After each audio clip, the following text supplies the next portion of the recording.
Bien, ante todo, muy buenas noches con todos. Muchas gracias por la oportunidad de participar en este evento.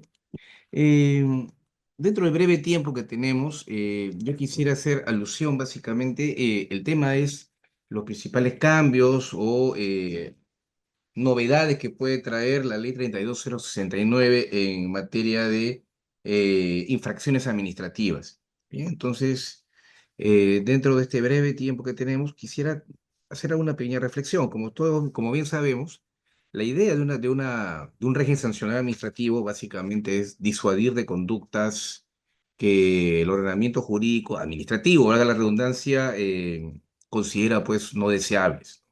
En realidad, la mejor sanción es la que no se impone, porque la infracción con el disuasivo surte efectos.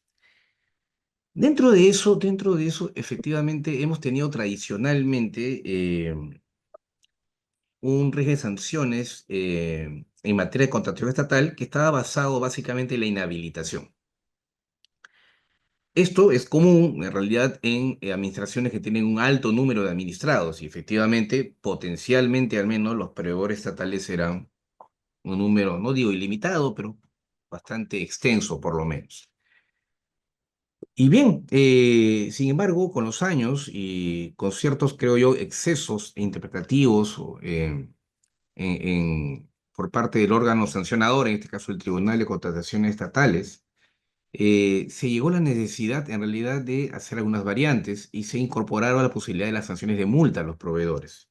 Entonces, a partir básicamente de la ley 3225, la ley que acaba de ser derogada después de todos sus parches y modificaciones el 22 de abril, se estableció la posibilidad de multa en infracciones, una infracción que se considera menor, que es básicamente la obligaciones administrativas, relaciones con riesgos de proveedores, y una sanción que si bien originalmente, si la comparamos con legislaciones anteriores, era bastante más grave, como era la no suscribir contrato, por problemas de interpretación que hubo y por un exceso en su imposición, que sería muy largo explicar en este momento, que era no firmar contrato, que frustrar el objetivo de la contratación pública, también se incorporó a este universo, ¿no? Las sanciones de multa.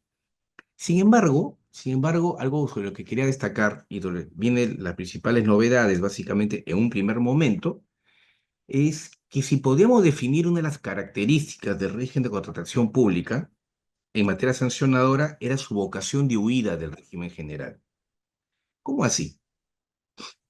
Eh, Sabemos que en principio el régimen sancionador administrativo general, que aparte debe ser norma mínima para todo tipo de régimen, tiene una vocación de protección al administrado. Un punto de partida es que la administración tiene en su imperio, en su capacidad de imposición, tiene ciertas prerrogativas, cierto poder, que realmente sobre el cual deben establecer garantías mínimas al administrado que va a soportar a la administración y que en este caso va a poder ser sancionado. Podemos decir de alguna manera que tiene un rol tuitivo, en este caso proteccionista, en el sentido lato. Y dentro de eso, efectivamente, había una serie de garantías sobre las cuales progresivamente el régimen de protección pública empezó a excluirse, autoexcluirse, bajo protección normativa en este caso. Un tema interesante, por ejemplo, es que la ley 3225, cuando se aprueba cuando entra en vigencia el 9 de enero del 2016, coincide con una modificación del tubo de la LPAG y en la cual se incorporaba como un principio el de culpabilidad, por ejemplo. El tribunal ya tenía cierta tendencia a no considerar la culpabilidad como, eh,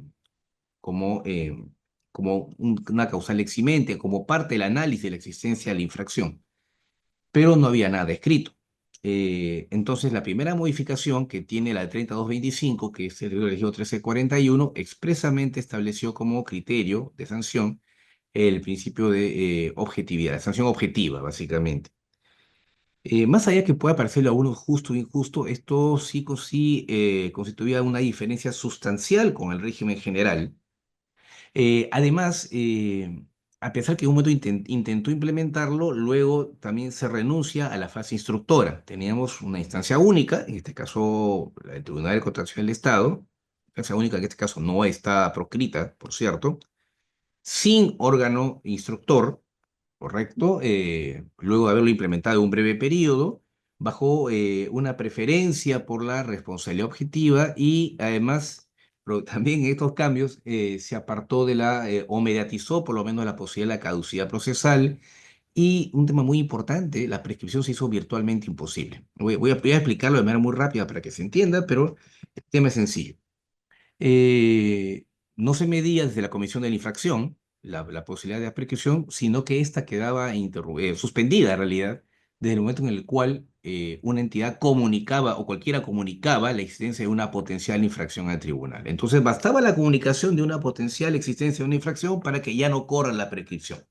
Hemos tenido casos que se han sancionado después de 9, 11 o 12 años, inclusive iniciados. Realmente se suspendía y pasaron muchos años, pandemia por medio, por ejemplo, y recién se inicia el proceso sancionador y parecía que estamos haciendo arqueología sancionadora antes que perseguir conductas más recientes, más inminentes, de un mayor interés, por lo menos en algún momento, ¿no? Es un poco, y por eso hacía la introducción sobre el objetivo de la sanción administrativa y la reducción de las infracciones, un poco estaba más en modo venganza, por así decirlo, dado el tiempo transcurrido. Esto, entre otras cosas más, por cierto, y esto era muy dramático, por ejemplo, en algunas infracciones, y que todavía lo sigue siendo, eh, sobre el tema básicamente de la persecución de la documentación inexacta y la documentación falsa. Primero se trataban de manera uniforme. Una de las soluciones, creo, muy plausible fue dividirlas, porque eran temas distintos. Una cosa era una declaración jurada, que fue la base de declaración inexacta o el documento inexacto, y otra cosa era pues un falseamiento, una modificación de documentos. Sin embargo, un tema que era dramático y que es dramático todavía es que inclusive en los supuestos en los que eventualmente el administrado puede ser la víctima de la falsificación, haya sufrido este documento, es tratado de manera dramática, como sea, dura, bajo temas de no solamente responsabilidad objetiva, sino además de sanciones muy altas, que hasta ahora son las más altas todavía. No debemos olvidarnos que a medida que vamos retirando proveedores del mercado, en este caso bajo criterios objetivos, como señalaba, lo que estamos haciendo en el fondo es reducir el marco o el universo de competencia. Uno tiene que buscar un equilibrio en este caso, y en ese sentido, al menos parcialmente, la nueva ley tiene varias cosas buenas, tiene varias novedades interesantes. Para empezar, ha optado por un retorno parcial a lo dispuesto por la ley, el tubo de la LPAG, básicamente, el régimen sancionador general. Y algunos temas interesantes. Por ejemplo, ahora sí se está reponiendo de manera expresa en lo que viene a ser la fase instructora. O sea, ya no va a poder omitirse esta fase instructora, primer punto. Segundo, se amplían los supuestos de multa y además se amplían los supuestos de atenuación y cálculos. Se diferencia, por ejemplo, el tema de MIPES sobre el tema de proveedores en general. Tercero, la prescripción vuelve a los criterios del régimen general, es un tema muy importante. O sea, la idea no era pues hacer eterna la posibilidad o la amenaza de sanción, sino que si en un tiempo determinado no se imponía, efectivamente ya debía de darse por cerrada esa posibilidad. De hecho, como había varios temas en trámite, esto ha generado pues una pequeña oleada de prescripciones declaradas ya por el tribunal actualmente.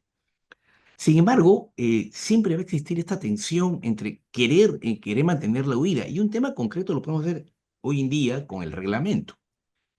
Cuando la ley establece específicamente que las únicas causales de suspensión del plazo de prescripción son dos, ¿no? Que tienen que ser básicamente con la instancia de un proceso judicial, ¿no? Y el reglamento incorpora un tercer supuesto.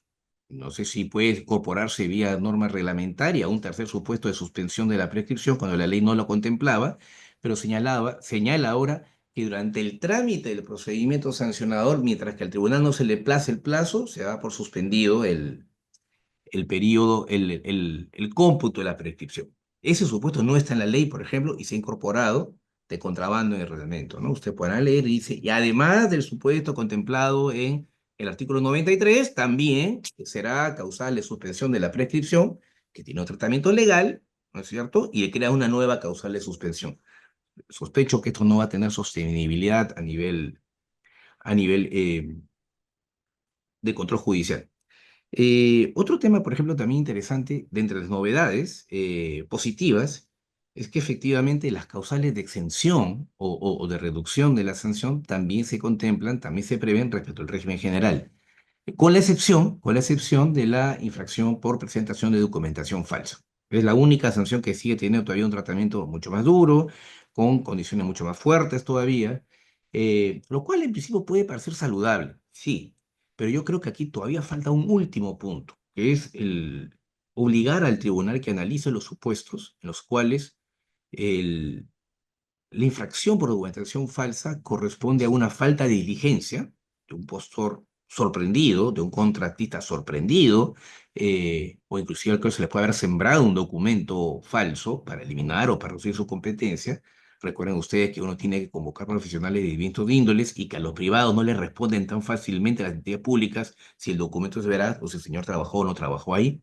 Entonces, habría que todavía, creo que falta ese punto, dividir los casos de eh, una presentación de documentación falsa negligente o descuidada o sorprendida, por lo menos como quieran llamarlo, respecto a supuestos en los cuales hay una actuación dolosa, en la cual es el propio postor el que ha falsificado el documento, que ha adulterado este documento. Eh, una vez que hagamos esto, que se haga esta edición, yo creo que ahora sí podríamos tener un panorama completo, saludable, efectivamente, de cómo tratar a un proveedor respecto a su conducta, básicamente, ¿no? El deber en vigilando no puede ser tan dramático que implique pues, sanciones de 2, 3, 4 años sin poder contar con el Estado, que es básicamente el que corresponde a hasta 5 años inclusive cuando se trata de documentación falsa, en la cual, como digo, no siempre el contratista o el proveedor ha tenido una participación directa, sino que también puede ser víctima. Aún así, en este nuevo régimen se ha previsto la posibilidad de atenuar, no de eximir, de atenuar la sanción por documentación falsa en supuestos en los cuales nos piden, lo que parecía un poco ambiguo en la ley sobre si era uno u otro requisito, ahora en el reglamento se precisa, creo que la previsión de todas maneras está no excede los márgenes de la ley, que se dice que se puede atenuar si previamente tomó controles. O sea, si tuvo un controles efectivos del documento. Algunos dicen que es una prueba diabólica. ¿Cómo puedo yo probar que tuve controles efectivos en un documento? Bueno, segundo, que haya tomado acciones posteriores, ¿cierto? Que haya tomado, por ejemplo, haya denunciado penalmente pues, al infractor directo. Y tercero, que obviamente haya sido aportado por un tercero este documento, ¿no? Estos tres requisitos nos dicen que pueden generar la atenuación de la infracción. Sin embargo, hasta ahora, por lo poco que he podido ver en la jurisprudencia, que también 5 meses de vigencia de ley es muy corto, todavía el tribunal está muy duro en aplicación de estos criterios de atenuación. Todavía. Eh, y bien, básicamente ese es el panorama general en lo que es la sanción típica, la sanción que ha tenido el régimen de atención pública respecto a su universo, que era básicamente eh, proveedores del Estado, ¿no? Ya sea en su etapa de postores, contratistas, ¿no? Etcétera. Me preocupa todavía algunos temas que pueden ser muy susceptibles de ambigüedad, ¿no? Se mantiene una infracción, por ejemplo, por la deficiencia en los expedientes técnicos. Es una sanción a los consultores.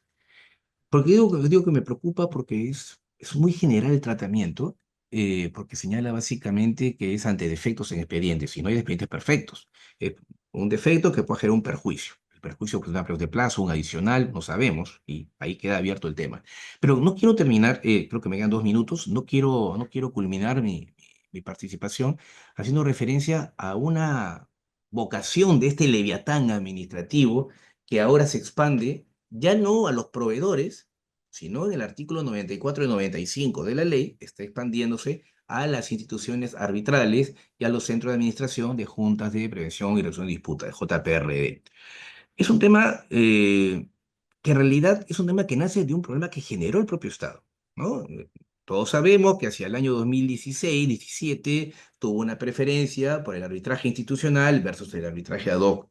Yo creo que la transición debe ser progresiva para permitir justamente un crecimiento sostenido en los centros arbitrales, pero esta restricción dramática del lago generó pues a la vez una explosión de centros arbitrales y una dificultad de control, porque aparecieron de golpe muy rápido, unos muy buenos, otros no tanto, hay de todo, pero efectivamente ante la necesidad de atender los casos, que creo que pudo tener un ordenamiento más regulado. tal como está, como digo, no me queda tiempo, pero tal como está, a mí me preocupa por dos motivos. Si ustedes pueden ver el artículo 94 y 95 de la ley, básicamente lo que se busca es una cultura persecutoria. Yo temo, sinceramente, en un mercado muy competitivo como es el de hoy en día, hay 343 centros arbitrales registrados en el RENACE, que puede haber un tema de denuncias cruzadas, uno, puede haber un tema de la parte descontenta con un resultado que también formule denuncias, y por más que sean infundadas, por más que se estimen después de un procedimiento respectivo, ante un nuevo órgano que se va a crear, porque es una dirección que va a encargarse, una cuestión del OS, de las sanciones, sí me preocupa que ya a todas las complejidades de los procesos arbitrales se incorpore esta tensión de estar atendiendo, ya no solamente a nivel de centros arbitrales JPRD versus el OS, sino también frente a los centros arbitrales que para no tener problemas frente al OS van a iniciar sancionadores o algunos procedimientos similares ante su propia lista o nómina de árbitros o adjudicadores. Entonces, este universo cruzado de denuncias o de procedimientos sancionadores sí me preocupa en el sentido de que puede generar una tensión innecesaria, puede generar problemas que quizás pueden tener otro tipo de solución o otro tipo de tratamiento, o por lo menos identificando conductas específicas y no de manera general como está, o tan amplia como está ahora.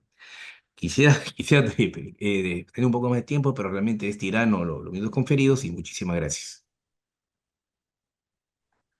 Excelente, doctor. Efectivamente, es un tema bastante extenso, sin embargo, nos ha dado todos los tamices para desarrollarlo. Muchísimas gracias por su participación en relación al tema novedades en las infracciones en la materia de contratación pública. Le agradecemos por su participación. Muchas gracias. Ahora vamos a presentar, muchas gracias. Vamos a presentar al expositor Víctor Vaca, especialista en contratación pública, con el tema Jurisprudencia del procedimiento sancionador en el Tribunal Constitucional. El doctor Víctor Sebastián Vaca Oneto es abogado por la Universidad de Piura, doctor en Derecho por la Universidad de Valladolid, profesor ordinario principal de Derecho Administrativo en la Universidad de Piura. Perdón. Gracias. Me has asignado el título de la ponencia de Donde hoy. también es director del programa académico en Derecho en el Campus Lima y en la maestría en Derecho Administrativo y Regulación del Mercado. Dirige las prácticas en área de Derecho Administrativo, es miembro del Foro Americano de Derecho Administrativo de la Red de Bienes Públicos y de la Red Iberoamericana en Derecho Administrativo Sancionador, entre otras redes académicas. Forma parte de la nómina de árbitros de la Cámara de Comercio de Lima, el Centro de Arbitraje de la PUC y del AmCham, entre otras. Ha sido profesor invitado de la Universidad de Valladolid en España, en la Universidad Católica de Valparaíso en Chile y en la Universidad Católica de Buenos Aires en Argentina, entre otras.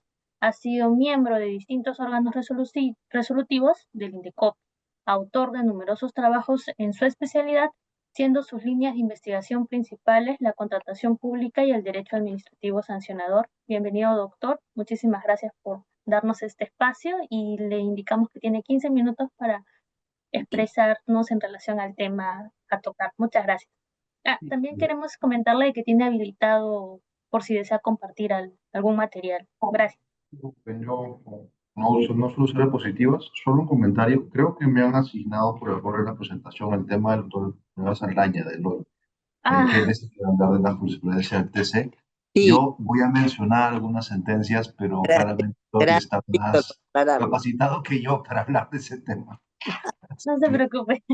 Gracias, Sí. doctor, por la aclaración, muy amable. Yo en realidad voy a continuar con alguna cosa que el doctor Martínez Zamora, perdón, ya mencionaba, con la ventaja respecto de su intervención que ahí me han pedido enfocarme en un tema particular y no tengo que hacer la difícil tarea que ha tenido él a cargo de intentar dar una panorámica general en tan poco tiempo.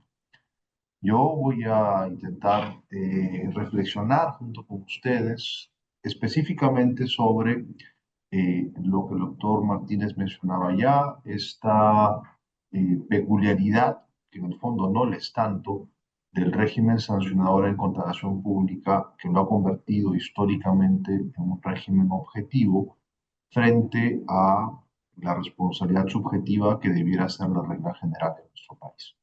Digo que es una peculiaridad que no lo es tanto porque esta regla general tiene muchísimas excepciones, al igual que en el marco de la contratación. Sobre esto, el punto de partida, como siempre, es el concepto de sanción. La sanción es una medida con un fin aflictivo. El profesor Rebollo dice que es una medida que tiene un fin, me parece que es un fin represivo para no dice represivo, lo que dice es que pretende, más que reprimir, lo que quiere es castigar una conducta que tiene el carácter de infracción, o sea, lo que se pretende es imponer un castigo, o sea, lo que caracteriza la sanción es justamente que busca causar un mal a un sujeto, no solamente se pretende reponer las cosas a un estado anterior, al de una ilegalidad, sino que a través de la sanción, más allá de la finalidad disuasiva que efectivamente existe, lo que caracteriza a la sanción es esta finalidad represora, si lo quieren llamar así, usando la expresión más bien por los penalistas. O sea, el castigo, la sanción es un castigo infligido en cuanto tal, querido en cuanto tal. Por tanto, si es que vamos a imponer un castigo, la conducta que lo justifica, que justifica una reacción así por parte del ordenamiento jurídico, debe reunir ciertas características. Debe haber una acción, no hay castigo sin acción. Esa acción debe ser típica, haber sido prevista previamente como merecedora de un castigo. Debe haberse tipificado tanto el castigo como la consecuencia.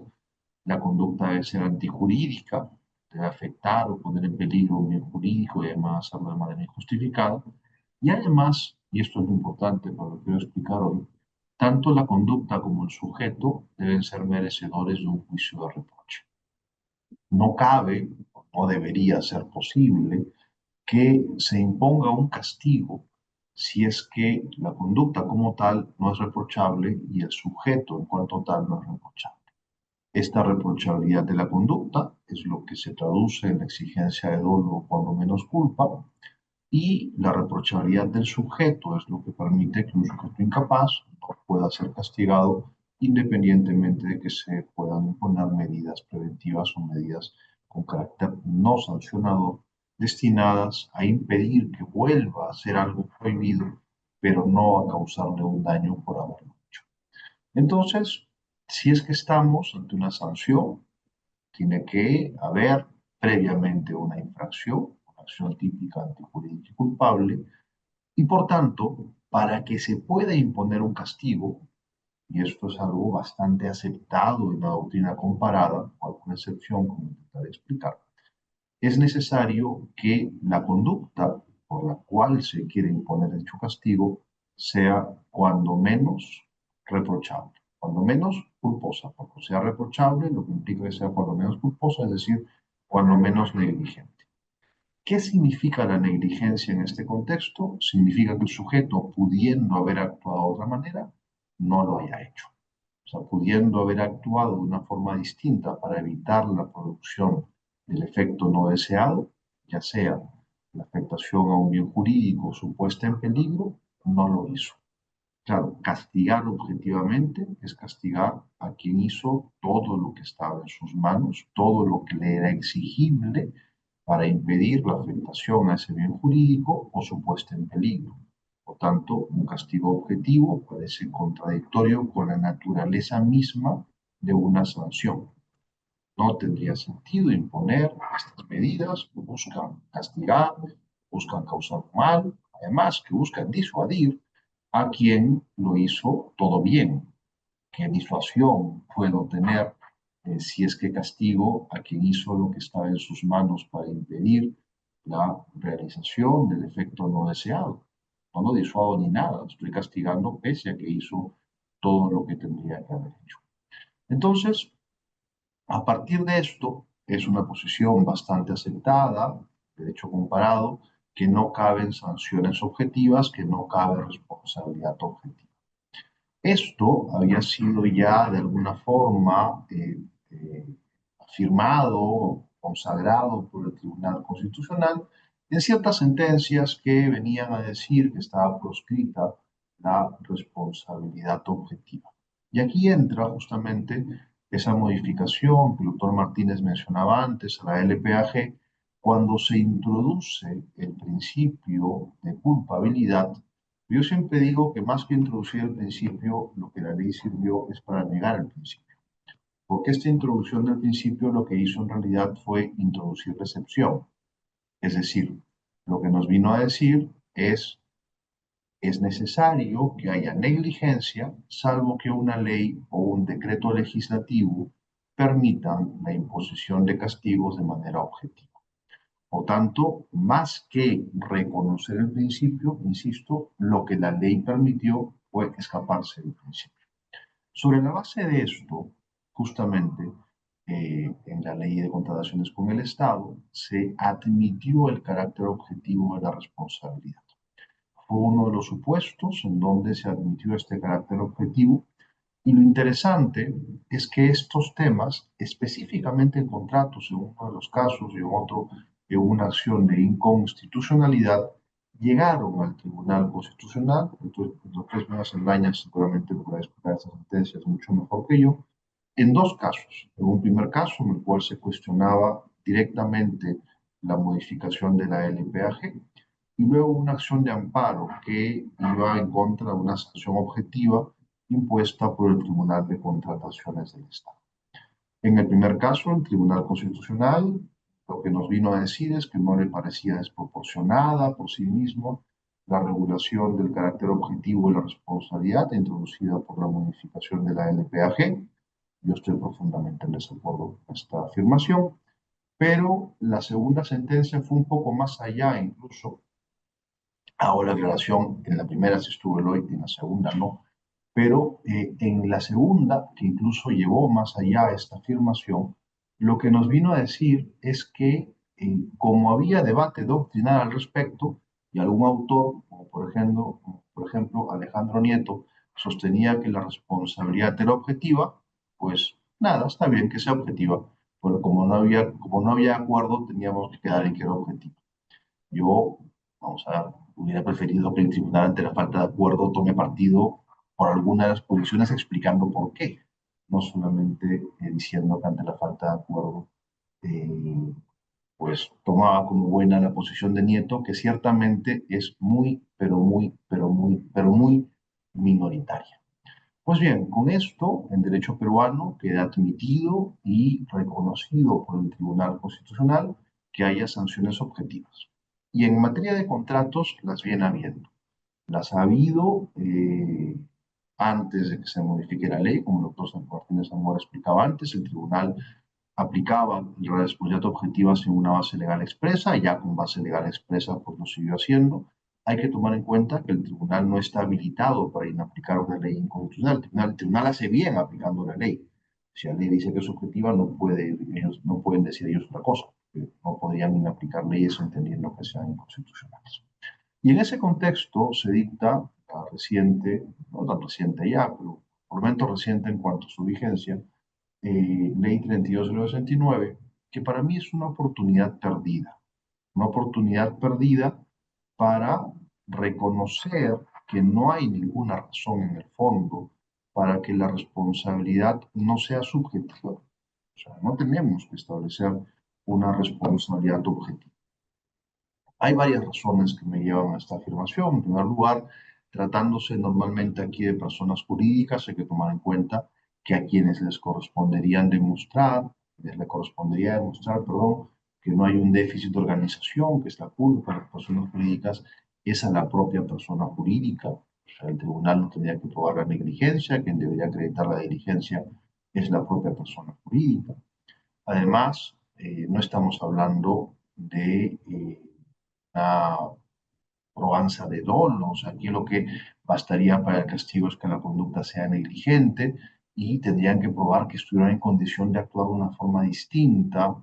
Claro, no siempre es tan fácil que un programa de compliance sea tan perfecto que permita liberar de responsabilidad. Entonces, no encuentro una justificación, por cierto, para que se mantenga el carácter objetivo de la responsabilidad. Podríamos haber migrado a un sistema de responsabilidad subjetiva en donde basta la negligencia para sancionar, insisto, correspondiéndole al imputado, en este caso siendo persona jurídica casi siempre, la responsabilidad de acreditar la falta de,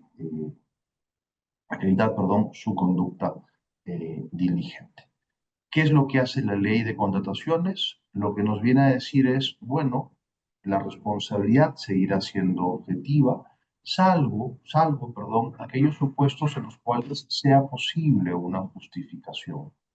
Y los supuestos en los cuales será posible la justificación serán justamente aquellos en los cuales la propia ley establece que cabe una justificación. Y no está dentro de esos supuestos el que el doctor Martínez Zamora mencionaba antes, que para mí es el más grave de todos, que es la presentación de documentación inexacta y sobre todo la de la presentación de documentación falsa.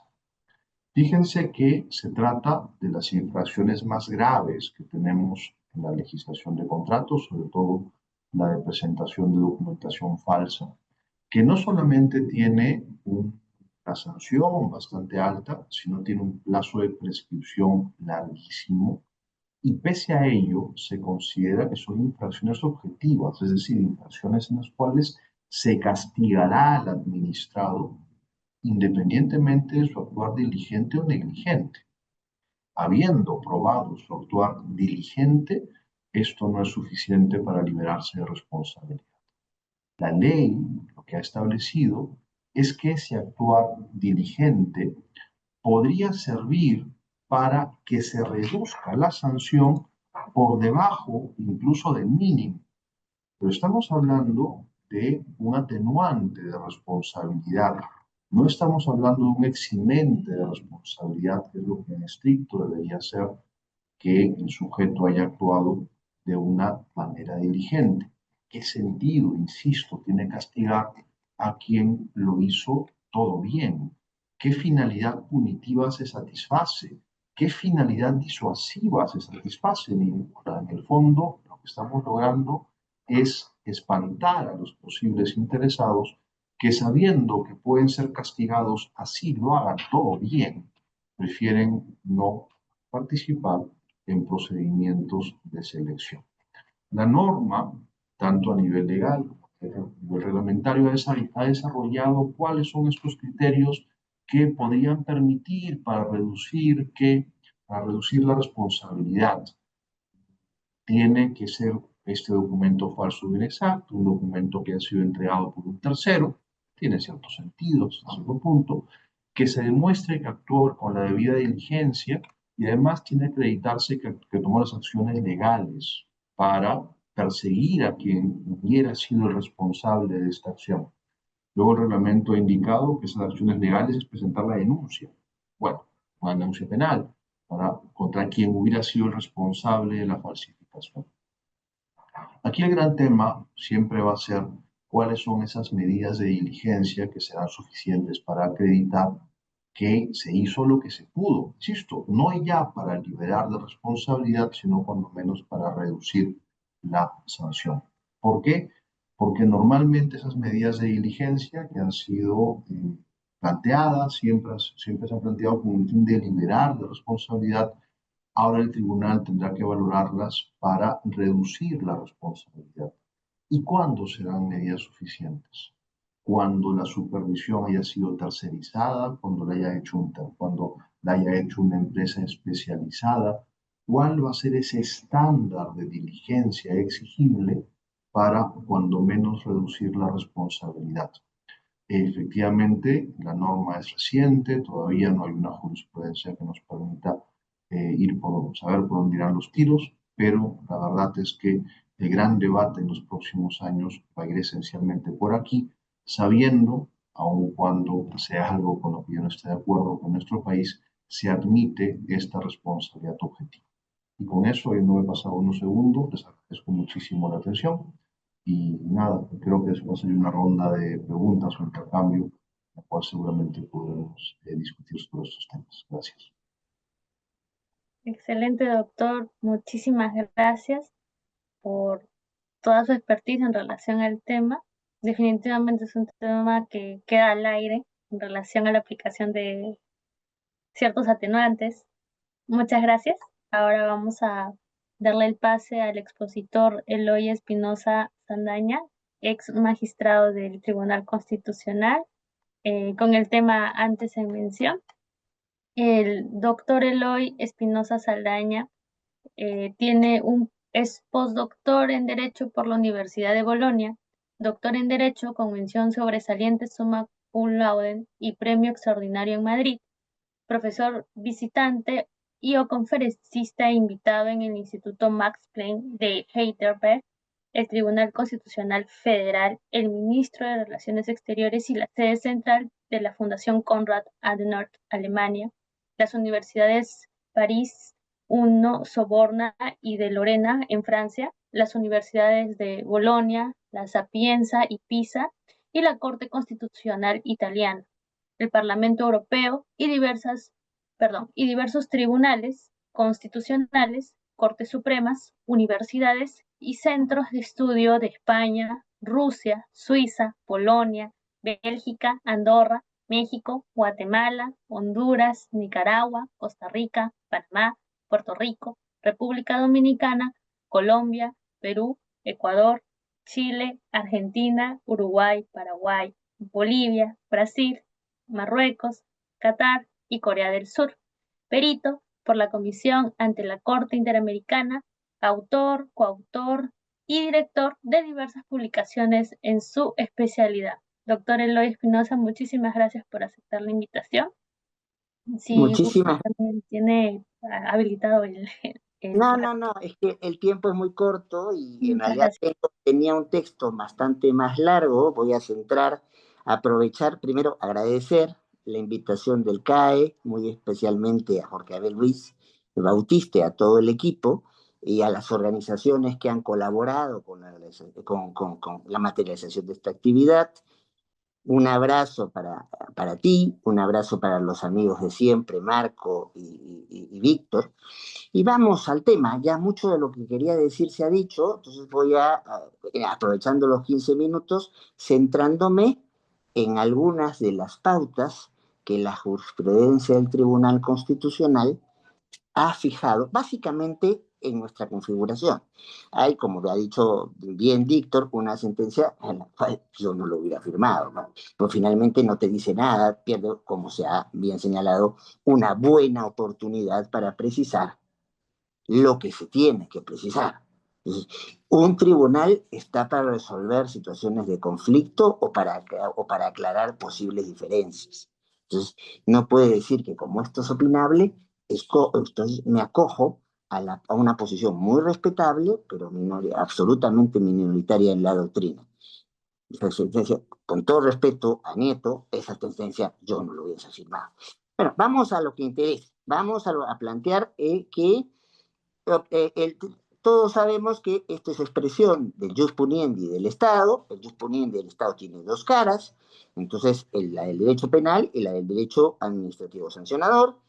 Aquí la cuestión es que implica la exposición de consecuencias, llámese sanciones, ya se ha explicado muy bien el alcance de las sanciones, para los administrados, las administradas, y en ese escenario el Tribunal Constitucional lo que ha marcado es una línea jurisprudencial consistente hasta esta última pronunciamiento de la actual composición, no a precedentes, no doctrina jurisprudencial, sino, pero sentencias que han ido repitiendo más o menos lo mismo, ¿ya? Han ido diciendo, y sobre todo me voy a centrar, por razones de tiempo, no puedo ser exhaustivo, para eso está el texto por escrito que queda mandarle a Jorge Abel, ¿ya? Vamos a soltar algunas ideas sobre 3 puntos que me interesa resaltar. Principio de presunción de inocencia, principio de nevis in idem y los alcances de la potestad sancionadora de la administración.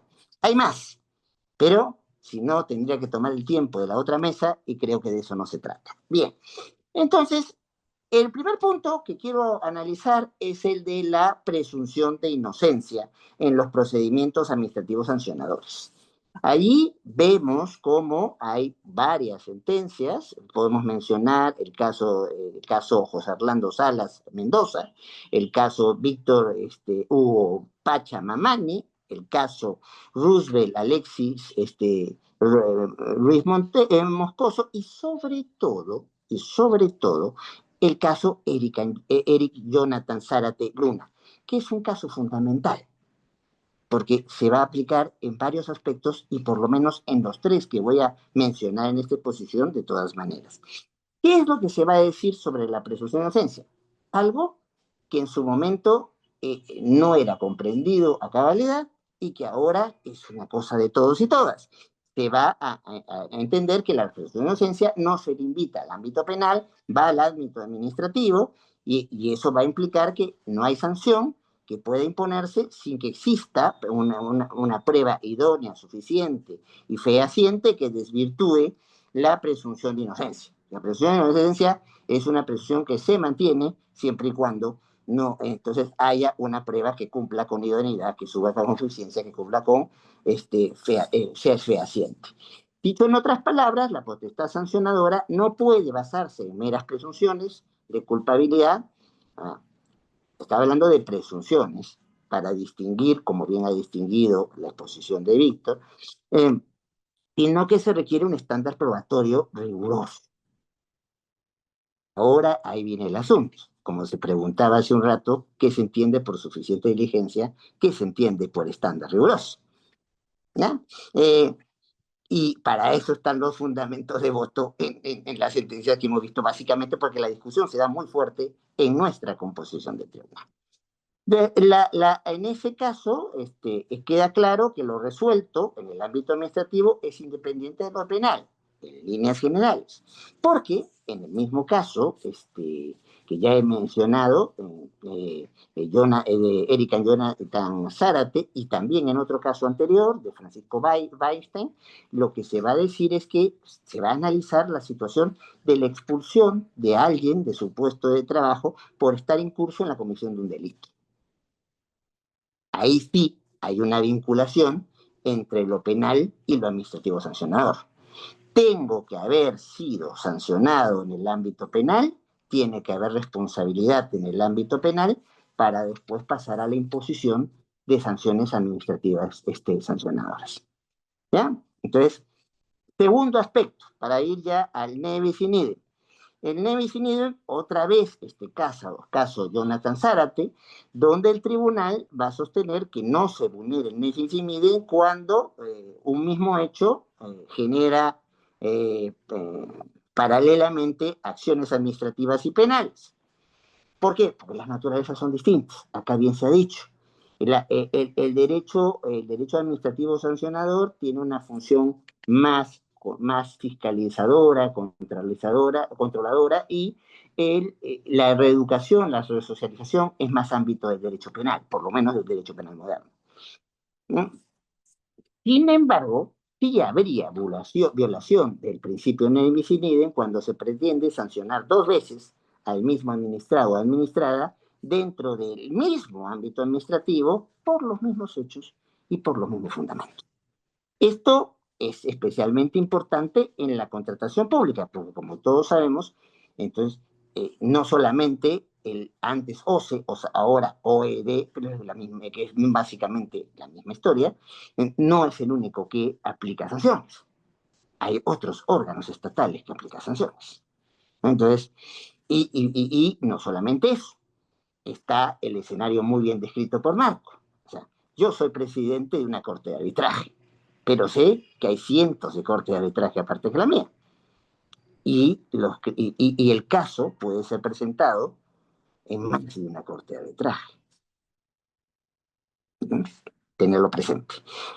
El amparo, en el caso, como se dijo en el caso Zárate, sí es una vía idónea, es una vía adecuada, vía igualmente satisfactoria, diría el Código Procesal Constitucional, siguiendo al ya fallecido maestro y amigo Néstor Pedro Sagüez, para denunciar vulneraciones a la presunción de inocencia en nevis in idem.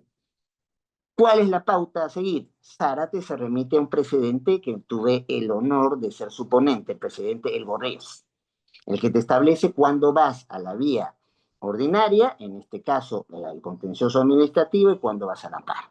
Básicamente en el fundamento 10 está planteada los 4 elementos, pero 2 son claves, ¿no? El caso tiene que tener una estructura compleja y el caso requiere una tutela de urgencia. Si tiene una estructura compleja, no puede ir a la vía del amparo, tiene que ir a la vía ordinaria.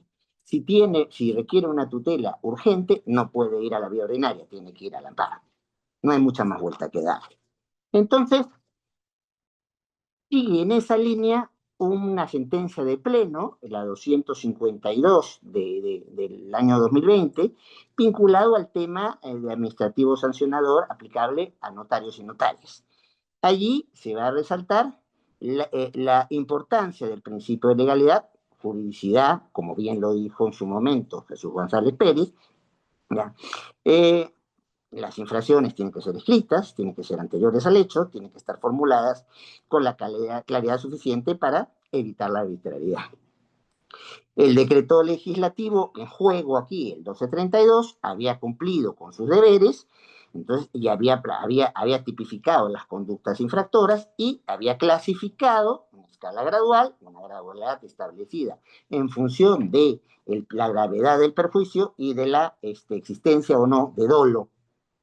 ¿Ya? Entonces, la proporcionalidad se interpreta en tanto y en cuanto este decreto legislativo no tenía algunas referencias específicas, se recurre, se conecta a, otra vez, siempre el tribunal buscó eso en su momento, a ir a la normativa general, a ir a lo que está previsto en la Ley de Procedimiento Administrativo General, a ir específicamente al artículo 230 de la LEPAJ, donde se establecen criterios para poder determinar si la sanción que ha sido es adecuada de acuerdo a la intencionalidad, la gravedad de los hechos y los perjuicios consumados.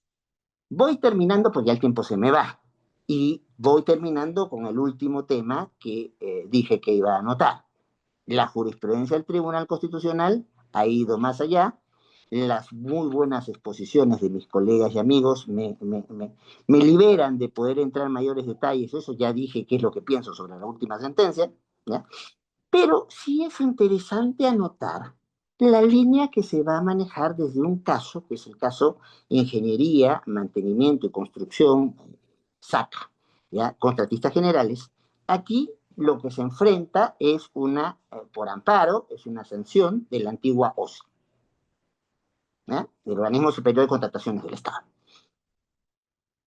Se va a determinar en este caso, es el caso que trabajamos nosotros, los alcances y los límites de la facultad sancionadora estatal. No es que sea ilimitada, tiene que respetar la supremacía de la Constitución, tiene que respetar derechos fundamentales y básicamente el derecho a un debido proceso. En este caso, entendido sus dos dimensiones, dimensión formal, dimensión material. No eso de adjetivo sustantivo, por Dios, ¿ya? Eso es derecho procesal del siglo XIX, ¿ya?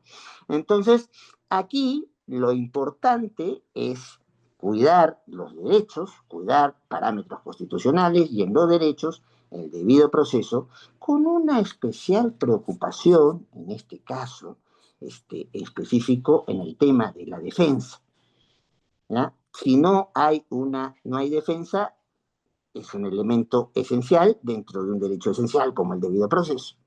Y toma especial importancia la referencia que hacemos en esta sentencia al tema de la notificación.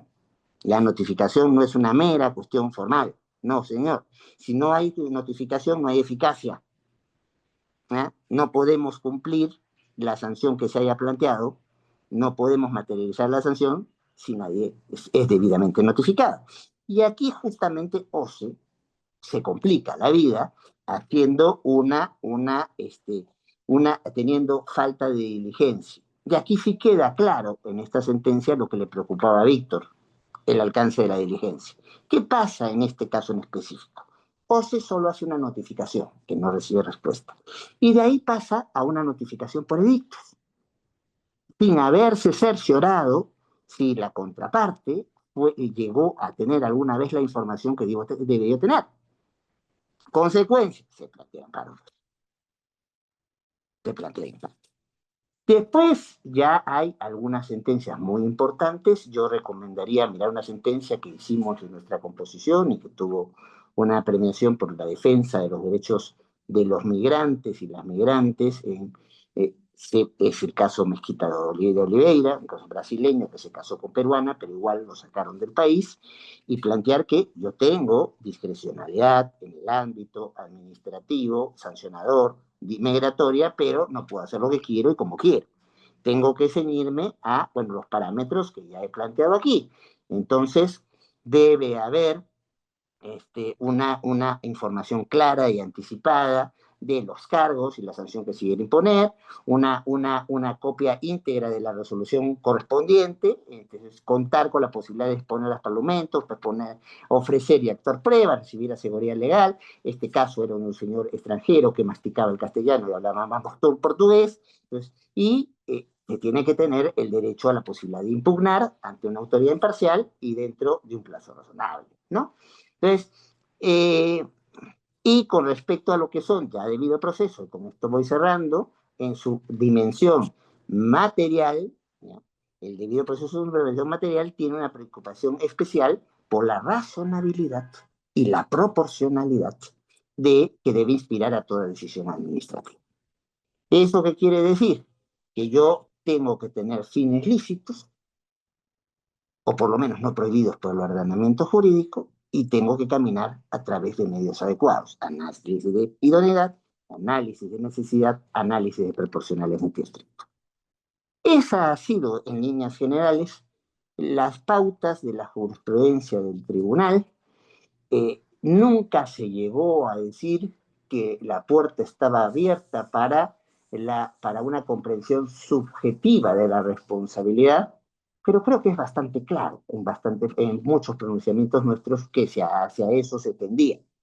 Y obviamente, si lo hubiéramos dicho, no lo hubiéramos dicho con todo respeto a mis queridos amigos y amigas de la actual composición, como lo han dicho ellos. Creo que estoy en el tiempo. Entonces, aquí me quedo y con todo gusto, si hay preguntas, las contesto. Y muchas gracias de nuevo por la invitación a ustedes. Muchas gracias a quienes nos están siguiendo ahora y a quienes van a seguirnos a través de la grabación que entiendo se está haciendo de esta actividad.